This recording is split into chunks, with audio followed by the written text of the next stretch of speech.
స్త్రీలందరూ కూడా యేసు ప్రభువుని చూడటానికి వెళ్తే సమాధిలో ఉన్నాడు, ఒకసారి సమాధి దగ్గరికి వెళ్ళి ఒక నమస్కారం చేసేద్దాం, పూజ చేసి వచ్చేద్దాం అని వెళ్ళారు.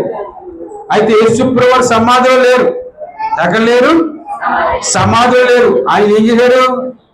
తిరిగి లేచారు. హల్లెలూయా. ఆయన చెప్పినట్లుగా నేను 3వ దినాన్ని తిరిగి లేస్తానని చెప్పినట్లుగా ఆయన తిరిగి లేచాడు.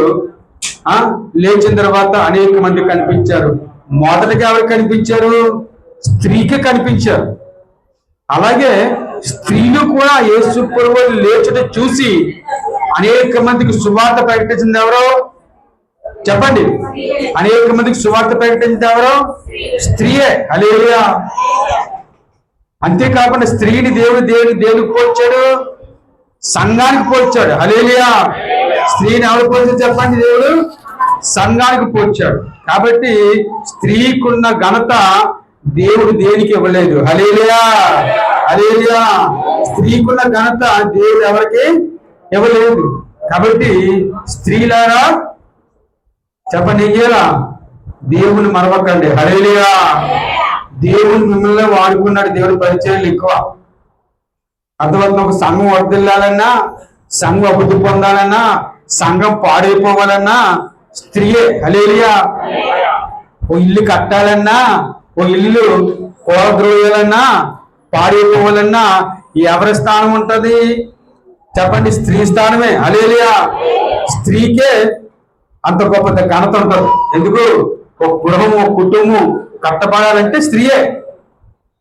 అలాగే ఓడ పెరకాలంటే కూడా స్త్రీయే. బైబిల్లో ఉంది సామెతల గ్రంథం 14వ అధ్యాయంలో చెప్పండి, ఉండవచ్చు. జ్ఞానవంతురాలు తన ఇల్లును కట్టును. 3 ఏం చేస్తుందట?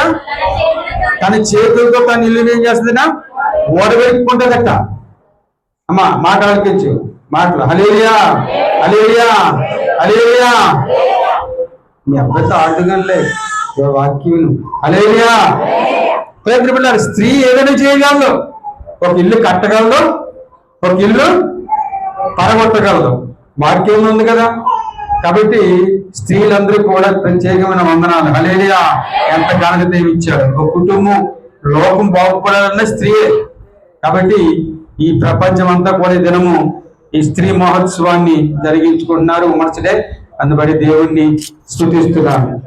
పాపము స్త్రీ ద్వారా వచ్చింది, రక్షణ ఎవరి ద్వారా వచ్చింది? స్త్రీ ద్వారా. అంటే ఎలా వచ్చింది? స్త్రీ ద్వారా. యేసు ప్రభువు కన్యక గర్భమున జన్మించాడు. యేసు ప్రభువు అక్కడికి జన్మించాడు, కన్యక గర్భన జన్మించాడు. అంటే కన్యక ద్వారా, ఒక స్త్రీ ద్వారా రక్షణ వచ్చింది. యేసు ప్రభు పునరుద్ధానము కూడా ఎవరి ద్వారా? ఎవరు చూశారు పునరుద్ధానాన్ని? స్త్రీలు చూశారు. దేవుడు సువార్త ప్రకటించారు. స్త్రీలే చేశారు ఆ పని. అర్థమవుతున్నా? ఆ తర్వాత సంఘంలో కూడా ప్రాముఖ్యత దేవుడు ఎవరికి ఇచ్చాడంటే స్త్రీకి ఇచ్చాడు. హల్లెలూయా. సంఘం వర్ధిల్లాలన్నా, అభివృద్ధి పొందాలన్నా, మరి దీవించబడాలన్నా ఎవరు చెప్పండి? స్త్రీలే. కాబట్టి స్త్రీలే దేవుని కొరకు వాడబడేవారుగా ఉండాలి. హల్లెలూయా. దేవుని కొరకు జీవించేవారు ఉండాలా. సువార్త కూడా స్త్రీల ద్వారానే ప్రకటించబడింది. కాబట్టి మీరు ఆ స్త్రీల్లో ఒక స్త్రీగా ఉండాలని కోరుకోవాలి. చెప్పండి, స్త్రీల్లో దేవుని కోసం జీవించేవారుగా, దేవుని కోసం సాక్ష్యం చెప్పేవారుగా, దేవుని కోసం పని చేసేవారుగా, దేవుని సువార్త ప్రకటించే స్త్రీలుగా ఉండాలి. హల్లెలూయా. బైబిల్లో ఒక మాట ఉంది. ఏ మాట అంటే చూడండి, ఇందాక అమ్మగారు చెప్పారు.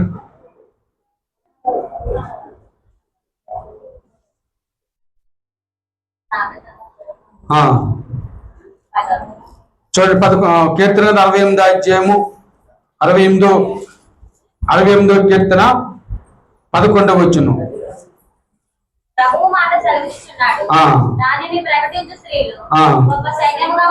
చూసారు, యేసు ప్రభువు వారు ప్రకటిస్తున్నారట, చెబుతున్నారట. ఏం చెప్తున్నారు? ప్రకటించే స్త్రీలు గొప్ప సైన్యంగా ఉన్నారు. ఏం ప్రకటించే స్త్రీలు చెప్పండి? సువార్త ప్రకటించే స్త్రీలు. హల్లెలూయా. మీరు ఎంతమంది సువార్త ప్రకటించే స్త్రీలుగా ఉన్నారు చెప్పండి? ఎంతమంది స్త్రీలు దేవుని సువార్త ప్రకటిస్తున్నారు, దేవుని నామాన్ని ప్రకటిస్తున్నారు? ఎవరి ద్వారైనా నీ రక్షించబడ్డారా? ఎవరి ద్వారైనా నీ ద్వారా దేవుని తెలుసుకున్నారా? అర్థమవుతున్నా? కాబట్టి ప్రకటించే స్త్రీలుగా ఉండాలి. హల్లెలూయా. ప్రకటించే స్త్రీలుగా ఉంటే మీ ద్వారా దేవుడు ఏం చేస్తాడు? సంతోషిస్తాడు. హల్లెలూయా. దేవుడు ఆనందిస్తాడు. కాబట్టి బైబిల్లో ఉన్న ఆ స్త్రీల్లో ఒక స్త్రీగా ఉండాలి. స్త్రీగా ఉన్నప్పుడు దేవుడు నిన్ను వాడుకుంటాడు. హల్లెలూయా. హల్లెలూయా. స్త్రీగా నిన్ను ఏం చేస్తాడు? వాడుకుంటాడు. చూడకు మాట ప్రేంద్ర బిడ్డారా, సామెతల గ్రంథము 31వ అధ్యాయము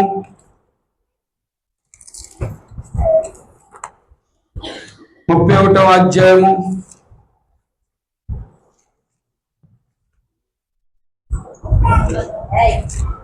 7 భయభక్తులు కలిగిన స్త్రీ ఏం చేస్తుందట? అక్కడ వచ్చిన చెప్పండి అమ్మా. 10వ వచనం.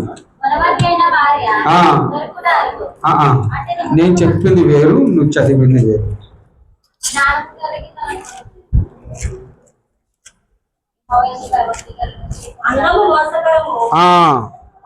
30వ వచనం. అందము మోసకరము, సౌందర్యము వ్యర్థము, యెహోవాయందు భయభక్తులు కలిగిన స్త్రీ కొనియాడబడును. చెప్పకూడదు, చూపించాడు గట్టిగా.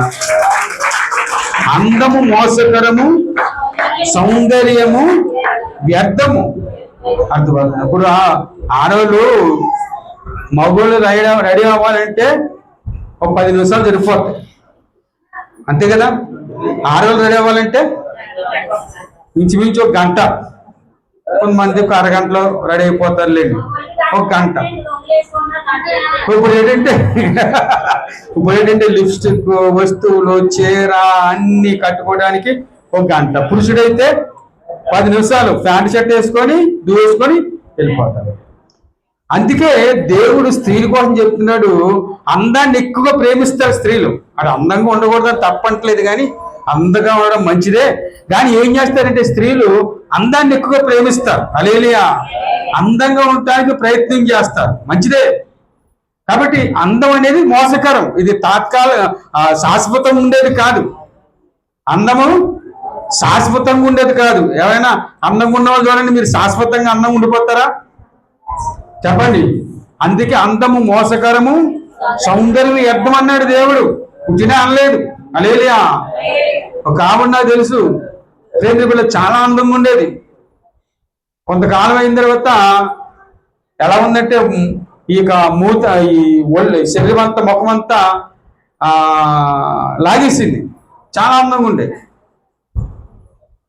అర్థమవుతున్నా? అంటే ఈ అందం కాపాడుకొని చాలా ప్రయత్నాలు చేస్తున్నారు లోకంలో. అందాన్ని కాపాడుకొని ఏం చేస్తున్నారు? చాలా ప్రయత్నం చేస్తున్నారు. ఎలా ప్రయత్నం అంటే సర్జరీలు చేసుకుంటున్నారు, లేకపోతే ఎన్నెన్నో ఫెయిర్ అండ్ లవ్లీలు, ఇంకెన్ని ఉన్నాయి కదా, అన్ని రాసుకుంటున్నారు. ఎందుకంటే అందం కాపాడుకుంటానికి. నేను చెడు అనం కానీ మంచిదే కానీ అందం కోసం ఆలోచించే మనస్తత్వం మనలో ఉండకూడదు. హల్లెలూయా. ఈ భౌతికమైన ఈ అందం తాత్కాలికమైంది, అది శాశ్వతంగా ఉండదు. అందుకే అది మోసకరమని దేవుడు చెప్తున్నాడు. దీన్ని బట్టి నువ్వు ఏదో నువ్వు పెద్ద ఏమంటారు, ప్రపంచానికి ఏమంటారు దాన్ని, మిస్ ఇండియా అనుకోకండి. హల్లెలూయా. ఆ మిస్ ఇండియాకు కూడా ఒక రోజు ముసలితనం వస్తుంది, రాదా? చెప్పండి. మొగ్గులు లోపలికి పోవా, బలహీన అవ్వదా? కాబట్టి ఇది శాశ్వతమైంది కాదు, ఆత్మీయ సౌందర్యమైనది శాశ్వతమైంది. హల్లెలూయా. ఏది శాశ్వతము?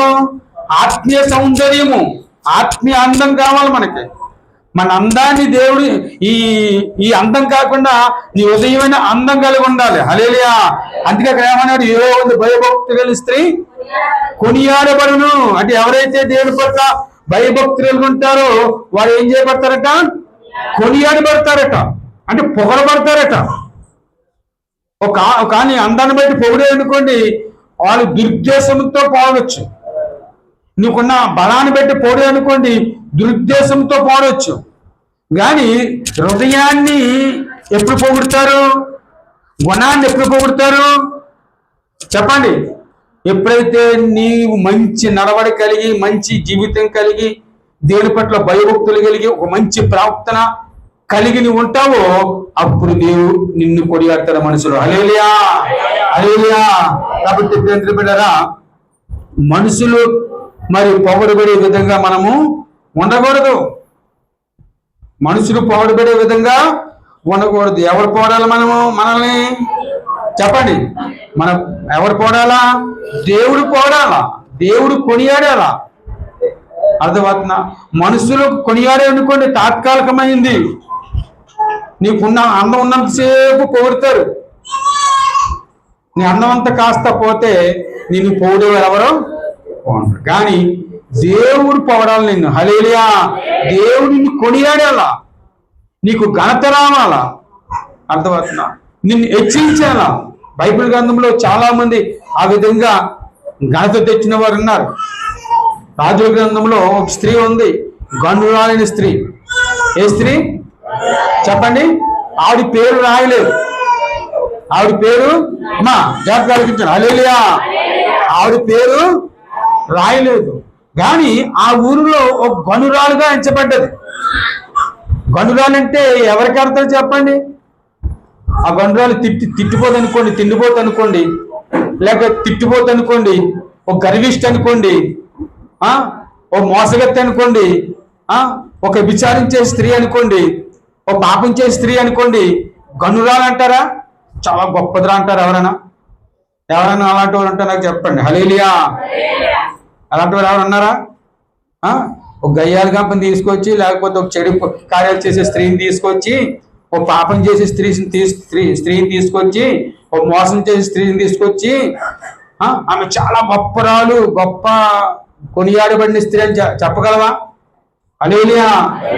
చెప్పలేం. హల్లెలూయా.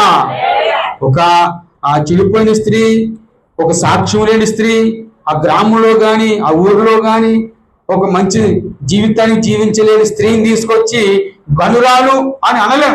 హల్లెలూయా. అన్నామని కూడా పిచ్చోని అర్థం అనమాట. ఆవిడ పిచ్చిదనమాట. హల్లెలూయా. గనురాలు మాట ఎవరికి ఎడతారు చెప్పండి? ఆ మంచి సాక్ష్యం కలిగి ఉంటే, ఒక మంచి జీవితం కలిగి ఉంటే, ఒక మంచి ప్రాప్తిని కలిగి ఉంటే, ఒక మంచి సాక్ష్యాన్ని కలిగి ఉంటే ఆమె గనురాలు, నీతిమంతురాలు, పరిశుద్ధురాలు, దేవుని చేత కొనియాడబడిన స్త్రీ అని పేరు ఆడతారు. అర్థమవుతున్నా? అక్కడ ఆ ఊరిలోనట ఆమెకి గనురాలని పేరు పెట్టారట.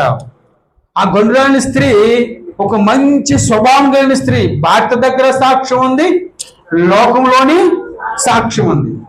భర్త దగ్గర సాక్ష్యం ఉంది తనకి. ఎవరి దగ్గర సాక్ష్యం ఉంది? లోకంలో, గ్రామంలో కూడా, పట్టణంలో కూడా సాక్ష్యం ఉంది. అంటే భర్తకు విధేయత, భర్త పట్ల భయభక్తులు కలిగి జీవిస్తుంది. మనుషుల దగ్గర కూడా ఒక మంచి సాక్ష్యం, మంచి జీవితం, మంచి ప్రవర్తన కలిగి ఉంది. హల్లెలూయా.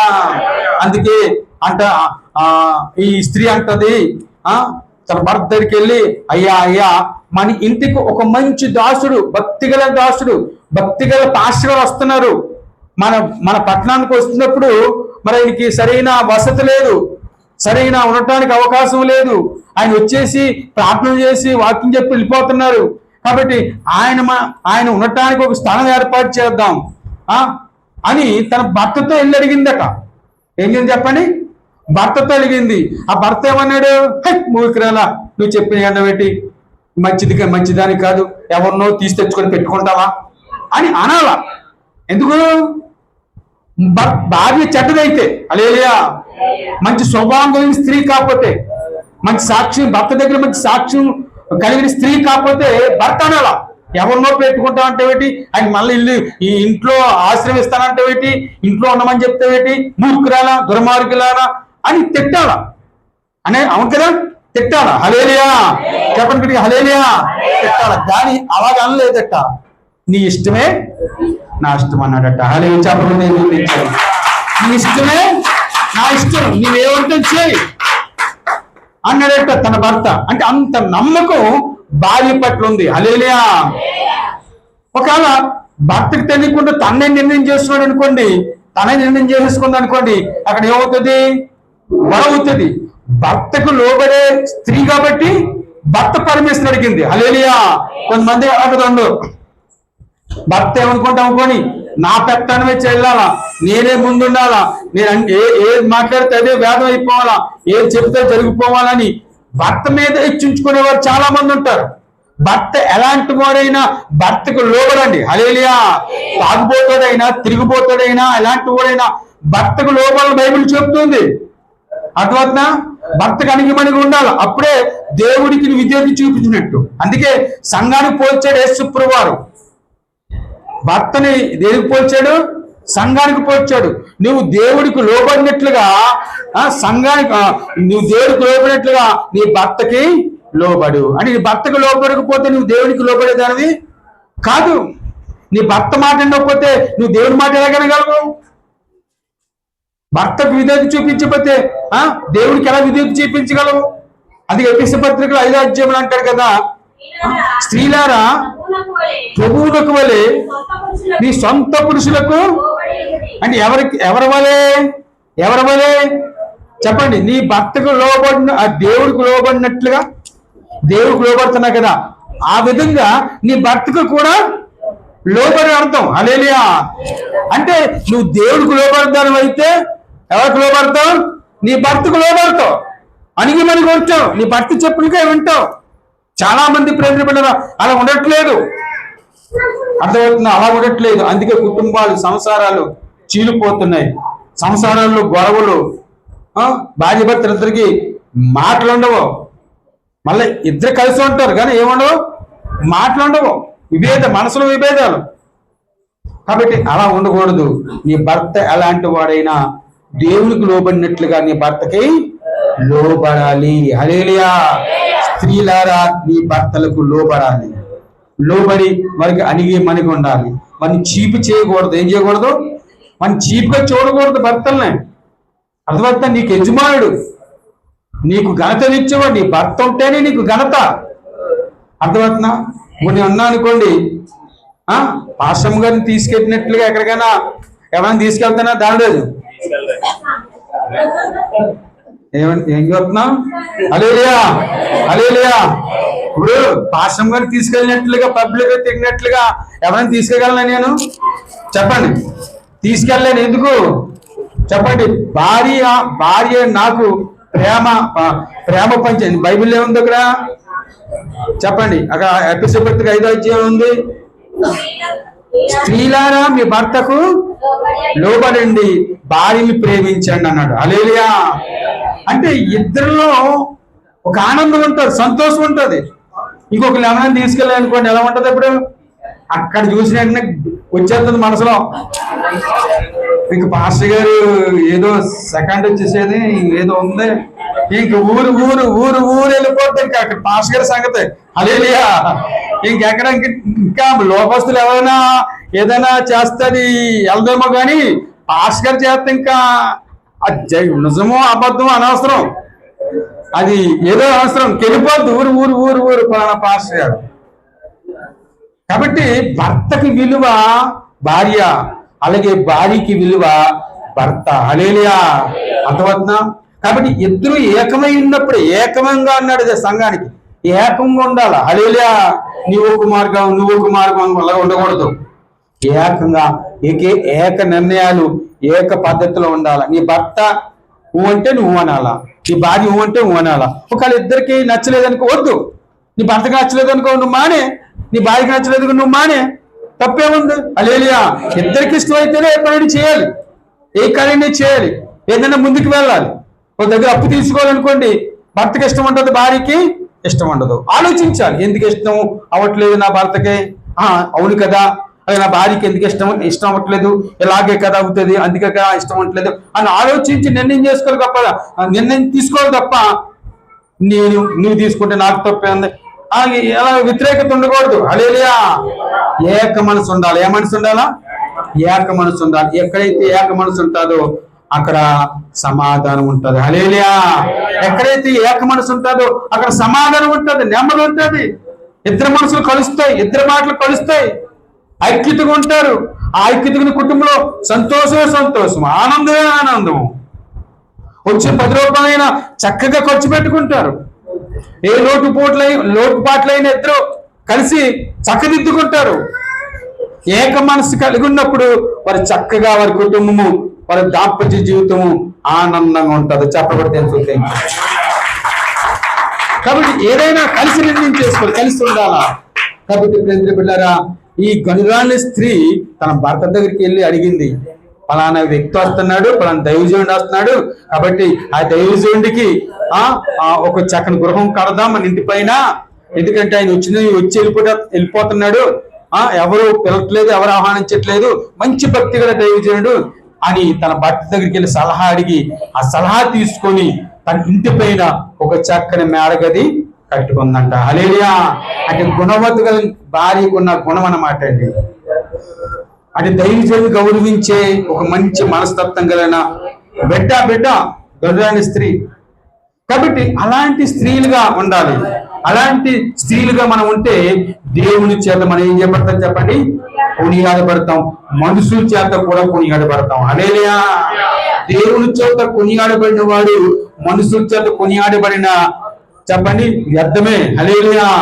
కాబట్టి మనుషుల చేత కొనియాడబడి నువ్వు దేవుని చేత కొనియాడబడే విధంగా ఉండాలి. ఆ విధంగా కొనియాడబడాలంటే నువ్వు దేవుని పట్ల భయభక్తులు కలిగి జీవించాలి, దేవుని మార్గంలో జీవించాలి. దేవుడికి ఇచ్చుటలో కూడా చెప్పండి, ఒక విధవరాలు ముందుకుంది, స్త్రీ ముందుకుంది. పురుషుల కంటే స్త్రీలు ఎక్కువ దేవుడికి ఇస్తారట. హల్లెలూయా. ఎవరు ఇస్తారు చెప్పండి? పురుషుల కంటే స్త్రీలకి దేవుడికి ఇవ్వడంలో కానీ, దేవుడికి చేయడంలో కానీ ఏ విషయంలో సరే ముందుకుంటారట. ఒక పురుషుడు వెనక ఆడాడంటే ఇవ్వడంలో వెనకాల స్త్రీ హస్తం తప్పనిసరిగా ఉంటుంది. హల్లెలూయా. అందుకే బైబిల్ గ్రంథంలో అపొస్తలుల కార్యములో ఒకరున్నారు, ఎవరు చెప్పండి? అననీయ సపీరా. ముందు ఎవరు వచ్చారు చెప్పండి? అననీయ వచ్చాడు, వెనకాల చెప్పండి సపీరా వచ్చింది. అంటే అననీయ సపీరా కలిసి అక్కడ తప్పు చేశారు, దేవుడికి ఇవ్వాల్సిన దాన్ని వెనకాడారు. అంటే ఈ స్త్రీ అంటే సపీరా ఆలోచన లేకుండా అలా దాచుకుంటారా? ఇద్దరు ఏకమైపోయారు, ఇద్దరు మాట కలిసిపోయింది. కాబట్టి దేవుడికి ఇవ్వాల్సింది ఇవ్వకుండా దాచేసుకొని నాకు ఇంతే పండింది, ఇంతే అయింది అని దేవుడికి అప్పచెప్పారు. మొదటగా పురుషుడు వచ్చాడు, అదే విధంగా ఇద్దరు కలిసికట్టుగా అబద్ధం ఆడారు కాబట్టి స్త్రీ వచ్చింది సపీరా. అందుకే అమ్మారంటే అందుకే అమ్మన్నారు. కాబట్టి ఇద్దరిలో తేడా ఉంది. స్త్రీ సహకారం లేకుండా అక్కడ దేవుడికి ఇవ్వటానికి ఈ యొక్క అననీయ వెనకాడడు. హల్లెలూయా. కాబట్టి మన విషయంలో, దేవుడి విషయంలో ప్రేమ బిడ్డలారా, మనం నమ్మకంగా ఉన్నప్పుడు దేవుడు మళ్ళీ ఏం చేస్తాడు? ఆశీర్వదిస్తాడు. హల్లెలూయా. కాబట్టి ఏ విషయంలో సరే మీరు గమనించండి, నేను చెప్పకపోయినా ఏ విషయంలో సరే స్త్రీ హస్తం ఉన్న కార్యాల్లో కొన్ని కార్యాలు విజయం పొందుకుంటారు, కొన్ని కార్యాల్లో అపజయాన్ని పొందుకుంటారు. హల్లెలూయా. స్త్రీ ఉన్న ఏదైనా సరే అది వర్ధిల్లుతుంది. హల్లెలూయా. కాబట్టి స్త్రీలుగా మనము దేవుని పట్ల భయభక్తులు కలిగి దేవుని మార్గంలో జీవించేవారుగా ఉండాలి. ప్రియబిడ్డ, మనం చేస్తున్నాను ఈ ఉమెన్స్ డే దినాన్ని మీకు చెప్పేది ఏంటంటే దేవుని చేత కొనియాడబడే స్త్రీగా ఉండాలి. చెప్పండి, ఎలా ఉండాలి? దేవుని చేత కొనియాడబడే స్త్రీగా ఉండాలంటే నువ్వు దేవుని పట్ల భయభక్తులు కలిగిన స్త్రీగా ఉండాలి. భయభక్తుల స్త్రీ కొనియాడబడుతుంది, దేవుని కొరకు నమ్మకమైన సాక్షిగా ఉంటది. ఈ మాటలు దేవుడు దీవించునుగాక. ఆమె ప్రార్థన చేసుకుందాం. దయచేసి అందరూ ప్రార్థన చేసుకుందాం. ఈ లోకంలో నీవు ఏ స్త్రీగా ఉన్నావు? దేవుని చేత, దేవుని పట్ల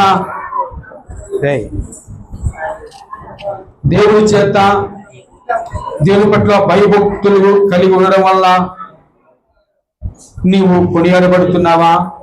లేకపోతే నీవు కొనియాడబడకుండా నీ జీవితము దేవునికి వ్యతిరేకంగా ఉండే వ్యక్తిగా ఉన్నావా? నువ్వు ఎలా ఉన్నావో ఆలోచించుకో. ఏదో విధంగా భయభక్తులు కలిగిన స్త్రీ కొనియాడబడును. నిజంగా నువ్వు దేవుని పట్ల భయభక్తులు ఉంటే నువ్వు కొనియాడబడతావు.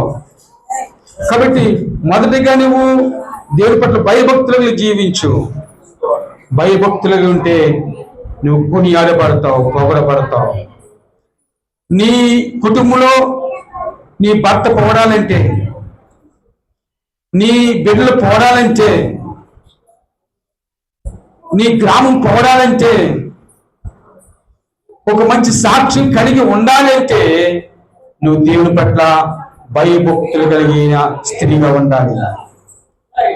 దేవుని సన్నిధిలో నమ్మకమైన బిడ్డగా, దేవుని కొరకు నమ్మకమైన జీవితాన్ని జీవించే స్త్రీగానే ఉండాలి.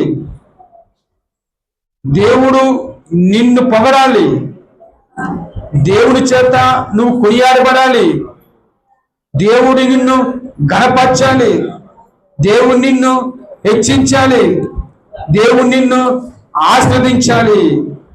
అలా చెయ్యాలి అంటే నువ్వు దేవుని పట్ల భయభక్తులు కలిగిన స్త్రీగా ఉండాలి, భయభక్తులు కలిగిన వ్యక్తిగానే ఉండాలి. ఎప్పుడైతే అలా ఉంటావో దేవుడు నిన్ను వాడుకోవడం ప్రారంభిస్తాడు, దేవుడిని దీవించడం ప్రారంభిస్తారు. ప్రార్థించేసే తల్లిగా, ప్రార్థించేసే స్త్రీగానే ఉండాలి. ప్రార్థన పరురాలలో ఒక ప్రార్థన పరురాలుగానే ఉండాలి. బైబిల్ గ్రంథంలో స్త్రీలు అనేక మంది ప్రార్థన పరులు ఉన్నారు, కొనియాడబడిన వారు ఉన్నారు. నీవు కూడా ఒక ప్రార్థన పరురాలుగా ఉండాలని దేవుడు కోరుకుంటున్నాడు. సంఘం వర్ధిల్లాలంటే, సంఘం అభివృద్ధి పొందాలంటే నువ్వు ప్రార్థన పరురాలుగా ఉండాలి. అన్న అనే ఒక స్త్రీ 84 సంవత్సరాలు దేవుని మందిరములో పరిచయం చేసే స్త్రీగా ఉంది. తన భర్త చనిపోయిన తర్వాత దేవుని మందిరాల్లోకి వచ్చేసి దేవుడికి సేవకు సమర్పించేసుకొని సంఘములో పరిచారకురాలుగా, పరిచయం చేసే స్త్రీగా ఆమె ఉండిపోయిందండి. ఎన్నో సంవత్సరాలు విధవరాలుగా ఉండి సంఘములో ఒక మంచి పరిచారకురాలుగా, పరిచయం చేసే స్త్రీగా అన్న ఉందండి. నువ్వు అలాంటి స్త్రీగా ఉంటావా? షేబు అనే స్త్రీ దేవుడి సంఘంలో ఒక మంచి పరిచారకురాలుగా ఉంది.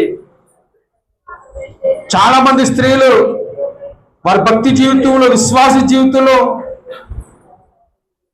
ఒక మంచి పరిచయం చేసే స్త్రీలుగా ఉన్నారు.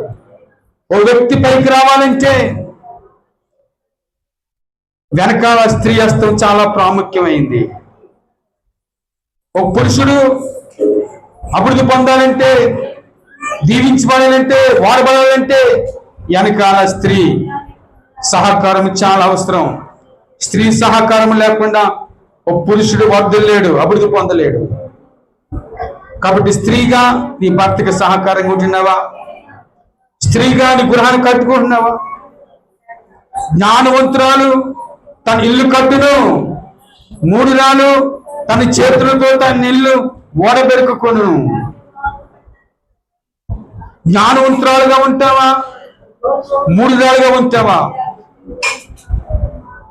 జ్ఞానవంతురాలుగా ఉండాలని దేవుడు ఆశపడుతున్నాడు. నువ్వు జ్ఞానవంతురాలుగా ఉండు, నువ్వు కొనియాడబడతావు, నీ గృహాన్ని కట్టుకుంటావు. ప్రభా నీ జ్ఞానము నాకు దయచేయండి ప్రభా అని దేవుణ్ణి అడుగు. దేవుణ్ణి అడిగే వారందరికీ దేవుడు తప్పనిసరిగా జ్ఞానం ఇస్తాడట. ప్రభా లోకంలో ఎలా బ్రతకాలో నాకు జ్ఞానము దయచేయండి అయ్యా, ఎలా జీవించాలో నాకు జ్ఞానము దయచేయండి ప్రభా. జ్ఞానవంతురాలు ఇల్లు కడతాదని చెప్పావు ప్రభా, నేను జ్ఞానవంతురాలుగా నా కుటుంబాన్ని కట్టుకోవడానికి సహాయం చేయండి అయ్యా. జ్ఞానవంతురాలుగా నా బిడ్డల్ని ఒక మంచి మార్గం నడిపించుకోవడానికి సహాయం చేయండి ప్రభా. జ్ఞానవంతురాలుగా నా భర్తని ఒక మంచి మార్గంలో నడిపించుకోవడానికి సహాయం చేయండి ప్రభా. అయ్యా నాకు జ్ఞానము దయచేయండి ప్రభా. అయ్యా జ్ఞానము కలిగిన జీవించడానికి సహాయం చేయండి ప్రభా. అయ్యా దైవ జ్ఞానముతో నింపండి ప్రభా అని దేవుణ్ణి అడుగు. దేవునికి దైవ జ్ఞానాన్ని ఇవ్వటానికి సిద్ధంగా ఉన్నాడు. దేవుణ్ణి అడిగితే దేవుడు తప్పని ఇస్తానని చెప్తున్నాడు.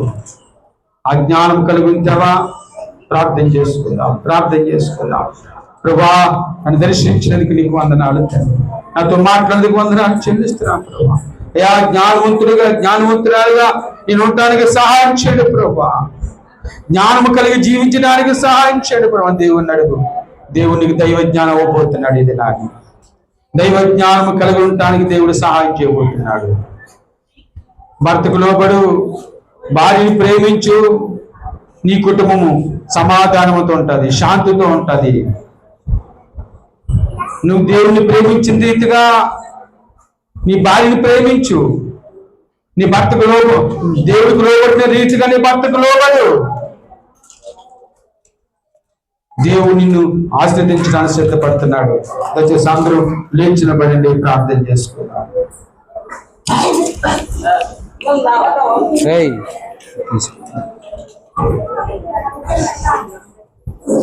అందరూ ఒక చేపట్టుకుని దేవుడికి అప్పగించుకుందాం.